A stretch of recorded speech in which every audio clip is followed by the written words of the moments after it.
My guests are seated. I have Amma Frimpong, who is a government communication team member, and then also Maame Efua Sekyi-Aidoo, who is the deputy national women's organizer of the NDC. Good morning, ladies. Good morning. Good morning. David. You're both welcome. How are you all doing? Very well, thank you. Good? Yeah. All right.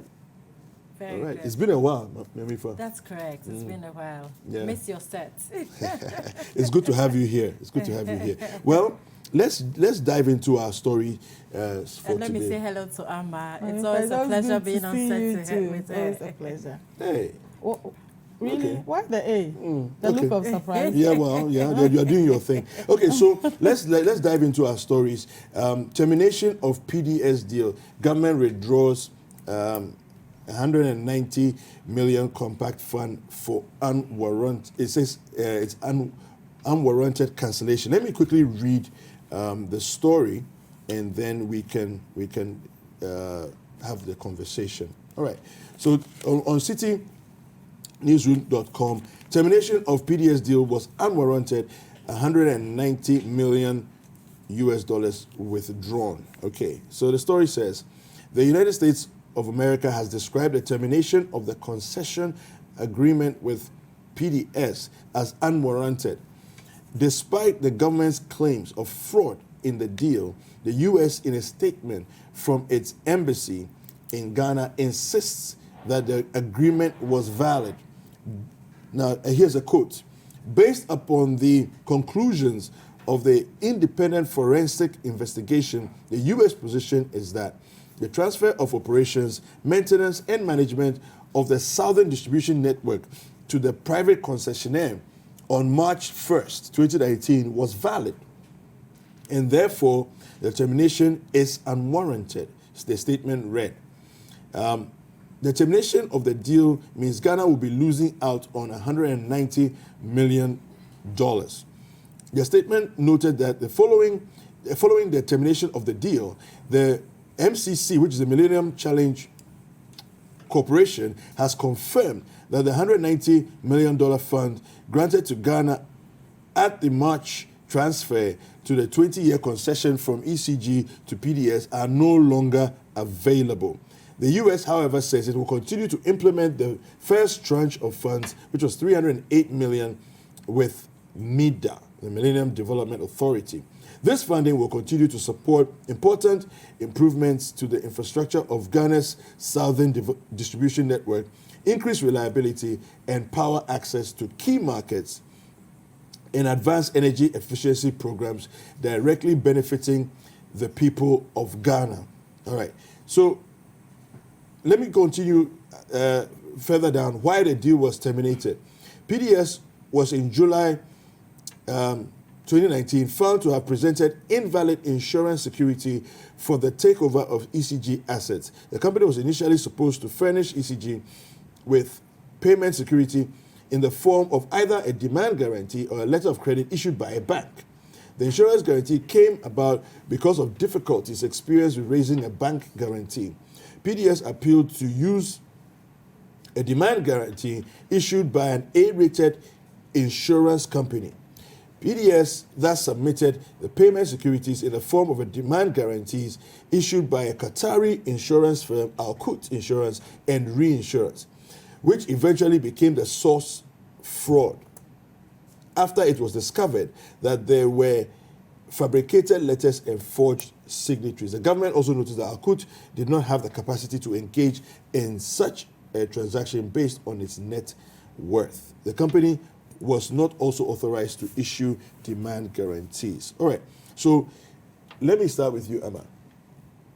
We've cancelled the deal. 190 million US dollars will no longer come to us. Do we care? What's the fallout? Where can we expect this to go? David, good morning. Yes. Good morning, Ghana.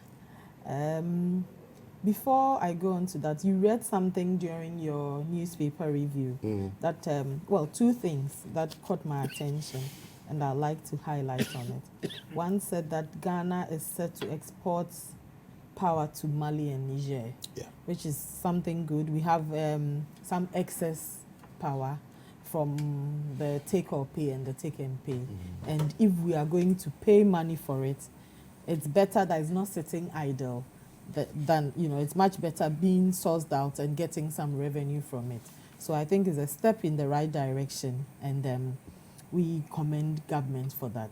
There was also one about the Bui Power Authority. They are set to commission its first micro hydro power plant. It's known as the Sekyi-Aidoo Generation Station, or TGS. If you go further and you read the story, it said that much of the funds for this particular project was through IGF, and then the rest was from outside. So I mean, IGF from Bui Power Authority has been generated much enough to be able to get this first micro hydro power station. So we commend Bui Power Authority for that as well. I mean, we are all talking about energy issues is what's on board today or in the last few days. So if there's something good also happening in the energy sector, I think it's only prudent, or it's only good that we talk about it. PDS and matters arising. I think we've been through the whole stories back and forth, and we are at this particular stand now. This morning, I know that the Ministry of Information, the Minister for Information, Honorable Kojo Oponkroma, would have a press briefing to tell Ghanaians about the state of this concession now. Ever since all the issues came out that government intends to terminate, government hasn't officially come out to give its statement or talked about it. So at 9 a.m. this morning at the Ministry of Information, I'm sure your press call will be there, and you know, it's going to go live on certain stations. So we are going to get the full official statement from government. Be that as it may, there's a lot of talk going on. There's speculation, there's opinions and all that going on. Last night, just before I got to bed, I saw the letter that you just read from the U.S. Embassy. There's something key that you read on there that, since we are going on that, it said, I'm not going to read the full thing, but it said, and at some point, management of the Southern Distribution Network to the private concessionaire on March 1st, 2019 was valid, and therefore the termination is unwarranted. Yes. I do not think that anyone has said anywhere that the PDS concession was invalid. That was not the point that was raised. Yeah, since March 1st, we've all been on the same point that the concessionaire, they went through all the processes, condition, precedent, condition, subsequent, and all that. At the point that they came in, everything was on course. It took a few months of them being at work for the staff of ECG. I mean, I recommend them. It was ECG that raised, they also did their backdoor investigations as the work continued, that certain things came to light, especially with the insurance guarantee. That's where the whole issue stood at. And government came out to say that we've noticed an anomaly. I remember clearly what the Minister of Information, his press brief that he came out to say. There was no mention of fraud. He said government had noticed a few infractions here and then. They were going to investigate. Yeah. Upon investigations, governments have, and then let's not forget that the deal or the funding was not from just Ghana government, or not Ghana government, but from the MCC. So the Americans have a huge stake in it. So they also did their investigations. It doesn't mean that because America has come to a certain conclusion, that's the same conclusion that Ghana has come to as well. They may agree on certain things, but fundamentally they are disagreeing on something else. The Americans are saying, we think that it is not warranted. This cancellation is not warranted. Ghana government is saying, no, hold on. Based on what we've discovered so far upon further investigation, we have a problem with this. Yeah. So here's my question. My question is that the PDS is a special purpose vehicle that's been created to make this thing happen, right? Now, if you cancel it, you're cancelling it based on what? On fraud that was discovered? Is it by PDS that's been fraudulent, or the people that were supposed to bring funding that was found to be fraud? So because the fraud was found with the Alkut, Yes. people. So far, nobody right? has talked about funding being a source of fraud. There hasn't been any talk of funding from the SPVs. Or, I mean, we haven't heard anywhere that they brought in some money that's been known the as government- fraudulent. So the government of... The government of Ghana had an issue with the insurance. Okay. Because we know from reading and all that's going on that insurance started with Cow Bank, it went to Danwell, Yes. it went to Joe Australia, Yes. and ended up with Alkut. Yes. Alkut was where, The problem came. that's where the Yes. problem came. So why don't you deal with that aspect and rather you terminate the entire arrangement? That's where that's the question I'm I would asking. say that that's the prerogative of government, the government of Ghana. I do not know the full details. In due course, as I said, 9 a.m., Honorable Oponkroma is coming live on air. He will give us the minute details of it. I do not think for one that the government of Ghana is going to do anything that would not be to the benefit of Ghanaians. Okay. Let's bear in mind that at the end of the day, it's for the good of Ghana that there's a government. They are not here to satisfy themselves only. We are here to ensure that Ghana as a country is protected. ECG has a lot of assets, not just with revenue collection. They have installations, they have assets, national security assets. They need to be protected. In the last few months that we've had of the suspension of PDS, we can all attest to the fact that we haven't had any form of someone saying, oh, an ECG installation or a PDS installation or any electricity installation has been attacked or vandalized or brutalized based on this. The onus lies on the government to protect its assets because it belongs to Ghanaians. So the first thing that I would say is that we are looking at the interest of Ghanaians. We are making sure that our assets are protected. We are making sure that Ghana does not lose its assets. Okay. Yes, from this one, it says that Ghana is set to lose $190 million because we've cancelled the end of, we've come to a cancellation. Yeah. It's unfortunate, but looking at the bigger picture, looking at the broader picture of protecting national assets, I believe that government may have acted in the best interest. Okay. Let me ask you, Maame Efua, was this decision hasty, or is it in order that PDS, the whole deal has been cancelled and PDS has been terminated? Anyway, good morning again, David, Yes. and good morning, Amma. And I'd like to take this opportunity to greet all women in Ghana, especially my constituency women organizers. It's another morning of PDS, and I'd like to say that, or I'd like to acknowledge the effort fought by the minority in Parliament when they started raising red flags, when they started cautioning Ghanaians that something was not very right about the special purpose vehicle, the PDS, the members, what they were supposed to raise to meet the expectation, and of course their insurance bit too. I believe that what NDC has done in the last few months, was to raise red flags and to let Ghanaians know that something was pretty wrong as far as this was concerned. It is important to note that the termination was done not only because government of Ghana thought it was right to do, but it was because of the pressure that came from the other side of the aisle. And I think that we stand to be vindicated because when you look at it, so many things just were not right. Okay, so here's the thing. You're saying that you guys in the minority called for a thorough investigation. You suggested that there were lots of untoward things going on and so on. Now, it's been terminated. Are you supporting the government in their calling the bluff of the Americans? Well, we think that number one is right to be terminated so that we can sit back and put things properly.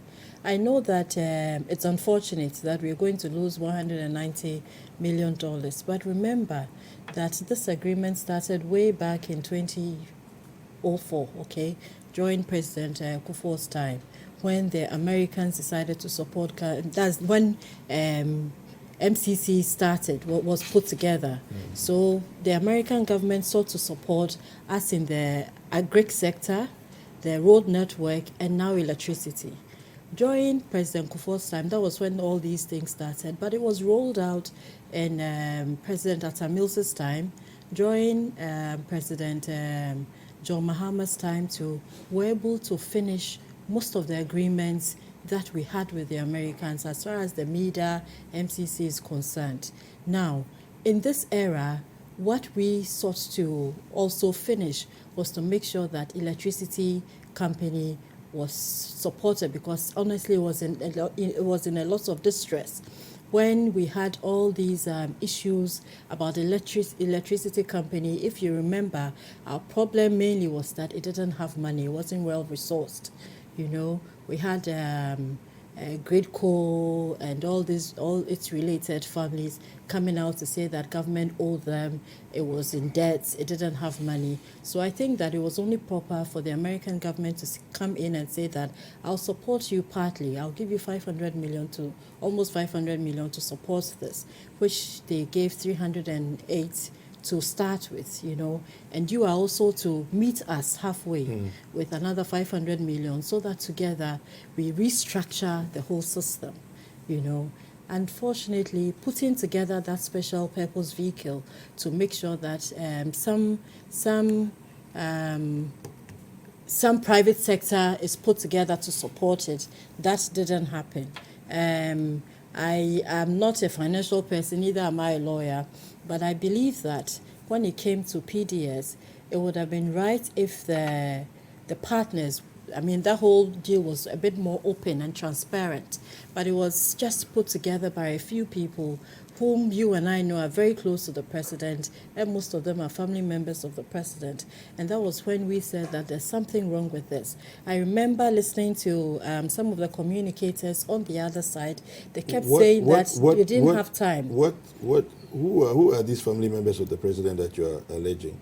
I'm alleging that the PDS was put together by the members of the PDS or whoever owns PDS, the private sector part. But you seem to know a bit more than that, because you're suggesting that they are members of the president's family. Oh, yes. I mean, we have a finance minister who is a member of the president's family, Mr. Ken Oforiatta. We have Kelly Gajapo, who is the the board chairman for ECG, who also played a big role in this. We have, they're all in there. We have Philip Ayensu, who is a very close friend to Gabi Oche-Darko. We have, so I don't want to make it personal. But what has this got to do with, all we are saying is that they were not able to raise the required amount. They rather said, okay, we have an opportunity to get 190 million. Let's quickly put together something that looks like a private sector contribution, and we will make money from that. So I think that instead of looking at the bigger picture that President Kufuor looked at, President John Atta Mills looked at, President John Mahama looked at, President Akufo-Addo, we didn't look at it from that angle. President Akufo-Addo looked at it from what he and his friends and family will benefit from immediately. That is why. If that was the case, he wouldn't have terminated it. Oh, but he's terminating it only because he's had a lot of bashing as far as this is concerned. I mean, there's been a lot of problem when it comes to even putting together the whole. When it comes to putting together the partnership where we had foreign interest and national interest, okay? we say that the foreign interest was 49%, okay, and the national interest was 51%. The national interest that was 51% was supposed to be owned by Ghanaians. Which Ghanaians owned it? Like I said, I'm not a financial person, but I keep asking myself that if we floated shares, was it that we couldn't have raised that money? I mean, floating shares, it means that you still have a chunk of people who have money to have majority shares. Maybe I will put in something so I have point something percent. Somebody may have 1%, 2%, but at the end of the day, we'll be able to raise the money and we'll know that, okay, together we've all raised money to support a purpose. But here is the case that the private sector or PDS that was put together, they didn't even have the money that was supposed to, that was the condition that raised so much so that we can also add what we have to support you. Okay. But that was not done. That is when the insurance, it was from financial guarantee, and it was the vice president came and moved it to an insurance, what's the technical name for it? Insurance guarantee. Insurance guarantee. Okay. And now we have problems with the insurance guarantee. Right, okay. We need to take a short break, and then we'll come back right after that. We'll come and continue the conversation. Don't go anywhere. All right, welcome back. I want to do some messages. Let me read some messages from our viewers, and then we'll come back and have the conversation, continue the conversation. So I have Sewuku from Asuboy. He says, the NDC always wants to take advantage of every situation simply because they don't have any policies or message for Ghanaians. Bobby Big Boss in Teacher Mante says, PDS contract has been abrogated, case closed. The NDC must bear in mind the era of doing propaganda just to score cheap political points is over. After all, we have reliable power supply under the MPP-led government as compared to the erstwhile Mahama administration, where Dumso was our breakfast, lunch, and supper. All right, Ayu Farouk from Tamale says, due to the negligence of this government, the PDS deal is going to cost Ghana. We will lose millions of dollars from the US. What a bad government we voted for. Wolanyo Inakutia says, this continuity of manipulation to enslave us as a foreign state must end. Even if it will cost us $1 billion, we welcome US proposal relating to the termination of the PDS contract. Our next agenda is to send them a written letter to warn them not to interfere with our educational system, LGBT agenda, etc. All right, couple more messages. I commend, this is from Citizen Francis, I commend President Efua for standing his ground. The sovereignty of Ghana means a lot to him. All right, Bonti Benjamin from Echim Ebuakwa says, since the US government made it clear that $190 million is no longer available to us, we must also do good by ourselves. Do good by ourselves by protecting the $3 billion assets that we have. All right, and there's a couple, one more here. The MPP government is full of slogans, but very little action. Ghanaians are tired of them. 2020, things must change. Okay, all right, so very quickly, what's the way forward? Well, two things.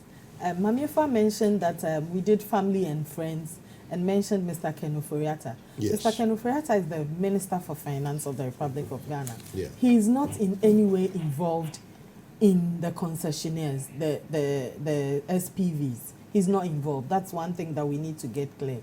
His job as Minister of Finance is to ensure that accountability, money that goes into our coffers is used for jobs that's meant to be done.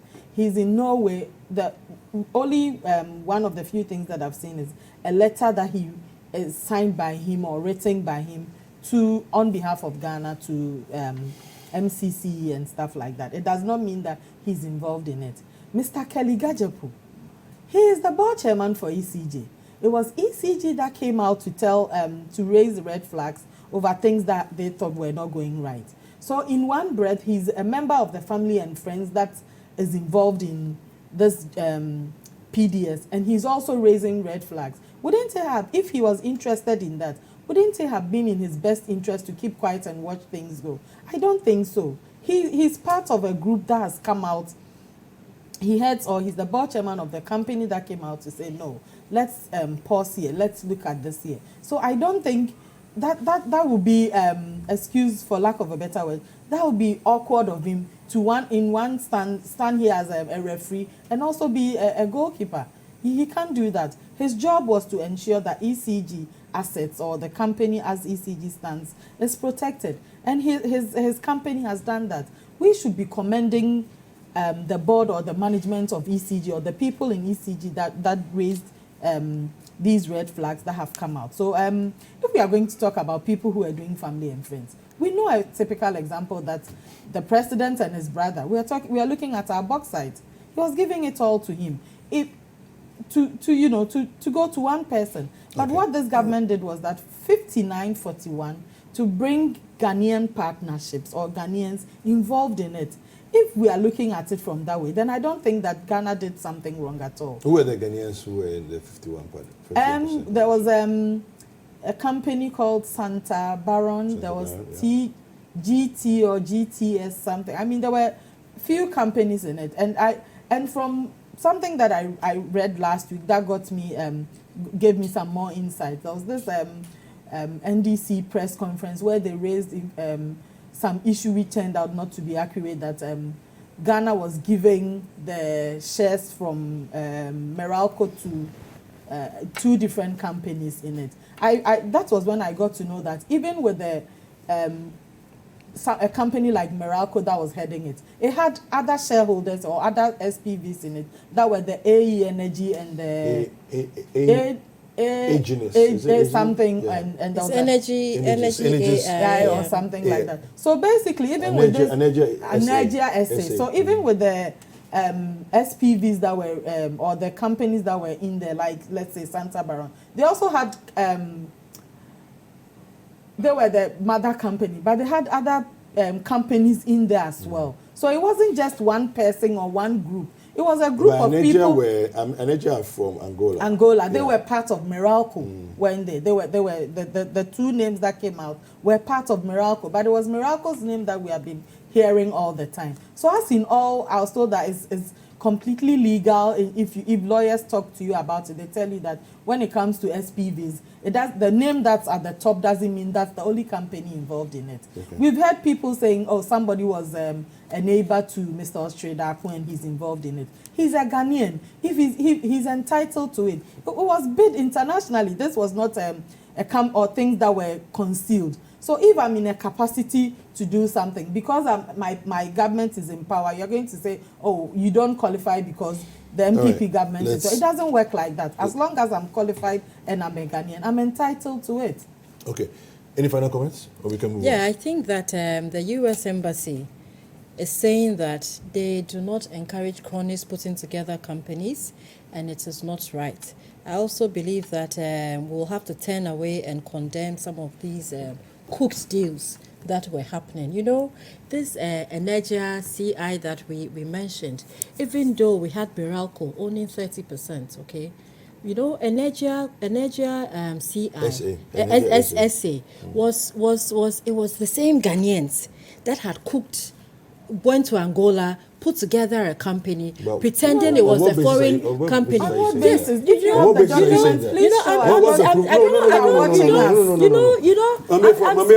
the proof of that? Listen, you can't make progress on this. When these things are unveiled, you'd realize that yes, Ghanaians went to Angola to go and cook Ghanaians were involved in this Energia CI. Ghanaians are involved in Who are those Ghanaians? What's the proof? Ghanaians are involved in that. What's the proof? The finance minister knows about it. He knows about it. He knows about it. Bring in the finance minister. Yeah, he knows about it. If you can't prove it. Kelly Gajepo knows about it. Maame, respectfully, Maame, if you don't have proof, you cannot proceed on that line. What I'm saying is not a lie. But what I'm saying is show us the evidence. I don't have documents to Then that. please, you can't. But what I'm telling you is that you can't state them as fact. It is not a lie. It is a fact. You know what? I think It we is should a make fact. progress. We should make progress. And David, from the U.S. Letter here, it does not say anywhere that cronies were involved. No, this is not about the U.S. You said This the is US all. government These are some of the things We've had that were people not trying to right. lure it and Do you say understand family me? and First, friends. you know what? First of all, let me just conclude my submission.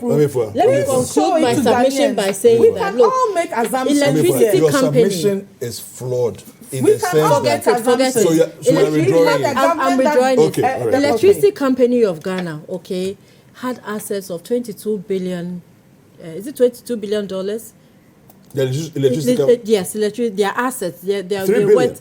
No, it's not 3 billion. It's 22. 22 billion cedis. It's 22 billion cedis, and that was what In the equivalent of 4 billion. in equivalent of 4 billion. I believe that these assets, should be protected for the Ghanaian people. If anybody wants to be a part of it, the person should earn it. And I will give kudos to the people of Ghana who believes that something was wrong. And at the end of the day, I believe that if we were if we're fighting for the people of Ghana, we'll not come to this stage. We won't have the Americans coming back to us saying that, you know what, we are not going to give you the 190 million. But it's because of our fraudulent acts and things we don't put together properly. And so the same government with their fraudulent acts have terminated. They didn't do it because they were willing to do it. They did it because under duress. Nobody forced the government. Okay, let's make progress. David, nobody forced the government. Because when the finance minister turned in the termination letter. It's fine. Thank you very much. Well, let's make progress. So the TUTAG on strike, government and TUTAG in crunch meeting today. Let me just quickly read the story from the graphic. It's here. I got it for you. Okay, good. So TUTAG and government in crunch meeting today. Students of the technical universities have been rendered hopeless as the indefinite strike declared by their lecturers and administrators begins to bite hard. The three unions, so let's take note of that. The Technical University Teachers Association of Ghana, that's TUTAG, all right. The Technical University Senior Administrators Association, that's the TUSAG, and then the Technical Universities Administrators Association of Ghana, TUAG. All right, so we have TUTAG, TUAG, and TUSAG, and they have declared their industrial action to drive home the demand for improved conditions of service to match the status of their institutions as public universities. A visit by the Daily Graphic to the technical universities across the country yesterday revealed an air of despondency among the student body as lecture halls had been shut while administrative work had grounded to a halt. All right. They say that unless our issues are 100% addressed, we are not ready to meet anybody, no negotiation. So it looks like, I'm going to start with Maame Efua. It looks like they've taken a very hardline stance. Today there's supposed to be a crunch meeting. They're not interested in any discussion except that you're meeting our demands 100%. Is this what's going to be the way forward beyond this? Because now students are suffering. There's even a threat of a delay in the academic calendar and so on. Where do we go from here? Well, I believe that once again, these students, lecturers going on strike and all of that affects our academic calendar. But apart from that, we've had it happen from government to government, and they always respected the government when they said that, you know what, we are coming to your aid. You just go on and teach. We'll come and support you. We'll come and listen to what you want. Whatever increments you're asking for, we'll make sure that we support you. But this time round, they have realized that whatever this particular government says, the MPP government says, they are not able to match their words with their deeds. So I mean, people, even Tutor does not trust them anymore. They know that they can only make empty promises. So they want them to come pay their monies for them before they go back into the classrooms, which is unfortunate. So if why they are trusted the government, if they trusted the government and knew that their promises, will be accomplished, they won't take this turn. Okay. But unfortunately, we have a government that make promises and does not deliver. We have a government that is very dishonest. We have a government that, for whatever reason, I mean, they are never able to look into the people and tell them the truth. The vice chancellors of these technical universities don't seem to agree with you, though, because in a statement by Reverend Professor John F. Ishun, who's a chairman of the vice chancellors of technical universities, he says here, the VCTUG observed with worry the effect of the strike action on students and the academic calendar of the technical universities. VCTUG therefore appeals to the staff of these associations to resume work whilst negotiations continue with the government to address their concerns. So they're appealing to the staff. Yes. That is the vice That's chancellor. the vice chancellors, yes. But not the government. Why is the vice chancellor appealing to the he says we are in negotiations. As negotiations proceed, allow the negotiations to proceed and just return to work. And why are they not returning to work? Because they believe that whatever agreement that they are pushing for them, if they do not see any tangible documents or any tangible promises, it will be for nothing. That is why they are still pushing that line. That is why they are deciding that, okay, we the lecturers, we are not going to hit to what they are saying. Okay. Amma, how do we resolve this? This impasse that is seems to be dragging its feet? I would humbly appeal to the members of TUTAG, TUAG and TUSAG. I was just about to say TUAREG there. To please go back to the classrooms. At the end of the day, we are talking about the future of our children here. I understand perfectly well that if someone works, they need to be remunerated, they need to get their conditions of service must be met. But we've had it from successive governments till now. It always boils down to negotiations. You negotiate your terms and then you talk about it. You disagree at some point in time and then you come to a consensus. That is how you move forward. If you stay at home and say you are not going to go back to the classroom until all your demands are met, I honestly believe that would be unfair on government. Meet them. I know that there's going to be a meeting between the government, I think Labour and the various heads of these associations. Yeah. Sit down with them, go with an open mind, because if you come out and say we will not accept anything apart from what we are demanding, it means you've already taken a stand here. Kindly go back to the drawing table, sit down, do the negotiations, come out with terms that is favorable to everyone. To take a hard-line stance and say that no, this is what I want because you might have the upper hand will not be so fair. We are looking or we are thinking of our children as well. Some of them have started moving from campuses back home. It affects parents, it affects students, it affects businesses. Because even some people thrive on the university's opening to make a living. Yeah. So it's not just, there are ripple effects as well that happen when teachers across board, be it technical or polytechnics, main universities or all of them. We've had this severally. Government has not said anywhere that it is not going to take responsibility. I have cited documents that go on to show that there's been some negotiations have gone on, some steps have been taken to ensure all these are happening. Unfortunately for us in Ghana now, and I say this with a lot of respect to all teachers and labor fronts, most times when strikes happen, then it becomes us and them. us and them. And then we politicians also wade in, add our 2 cents to it, add more fuel into it, and then the substance of the whole scenario is lost. So going forward, I know that today they are going to meet. I'm confident that they will come out with favorable terms for both parties, and then our children can go back to school, and then studies resumes.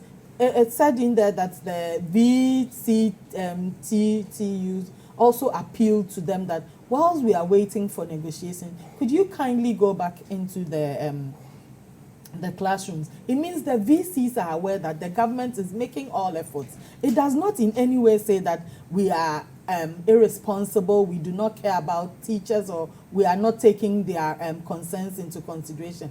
Everything has a process. I know they've been to Labour, they've spoken to the Ministry of Education or GES, and all these queries or all these concerns that they have been sent to them. Nobody is saying that they are ignoring them. Yes, strikes are legal in this country and it is part of your constitutional rights, but at the same time, kindly consider the effects it has on our children as well. Okay, so let me quickly pick your brains on this one for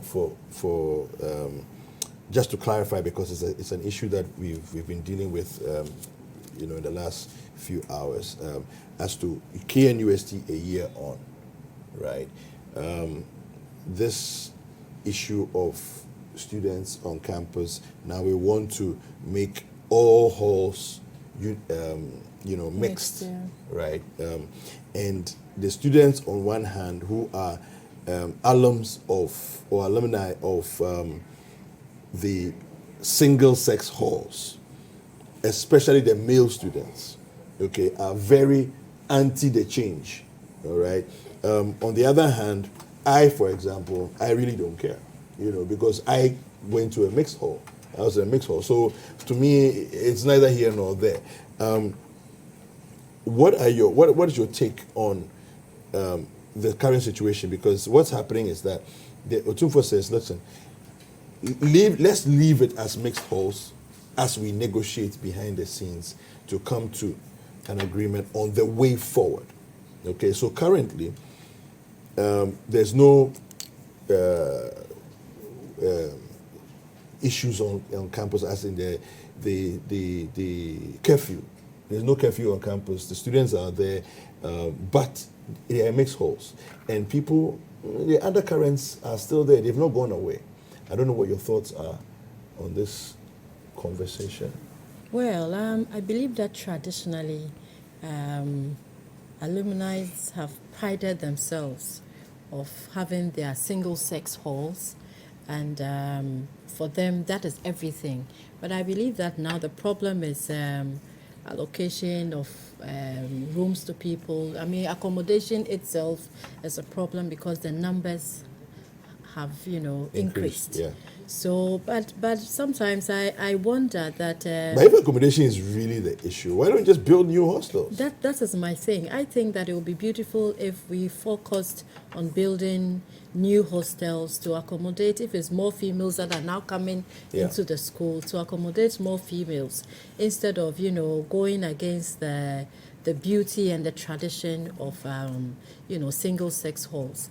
I know that some of the guys here and our partners or husbands also belong to some of these single sex halls, and they pride themselves as they do all sorts of things, especially especially if it's a male hall.